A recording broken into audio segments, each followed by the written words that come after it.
In this video, I'm gonna teach you how to use your Shure MV88 with iPhone. It's a very easy process, so make sure to follow along. In this video, I'm gonna give you easy to follow instructions on how to properly use your Shure MV88 on any iOS device. The MV88 is designed specifically for iOS devices, so all that you have to do is plug the MV88 directly into your iPhone's lightning port. You will be able to purchase it with the lightning connected, and all that you have to do afterwards is input it into any of the available ports on your iOS device. Immediately upon doing this, it should be detected and picked up. However, it is highly recommended that you download the Shure Plus Motive app. So you will be able to find this application on the App Store, and when you open it up, the Motive app allows you to customize settings like gain, equalizer, stereo width, and so on. You will be able to experiment with different settings to achieve your desired sound.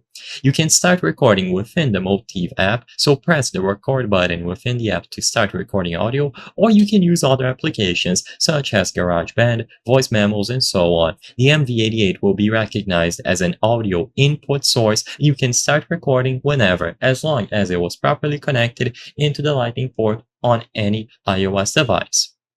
Ensure that the microphone is oriented correctly for your desired stereo field, and experiment with different microphone placements to achieve the best sound. Use headphones to monitor your audio in real time if possible, and be aware of the battery life. The MV88's battery life can vary depending on the usage, so keep an eye on the battery level. Make sure that you keep your firmware updated for optimal performance, which is something that you can do inside of the latest version of the Motive app. And as long as you manage the MV88 settings inside of the app, you will be able to use it flawlessly. I hope I was able to help you on how to use Shure MV88 with iPhone. If this video helped you, please be sure to leave a like and subscribe for more very easy tips. Thank you for watching.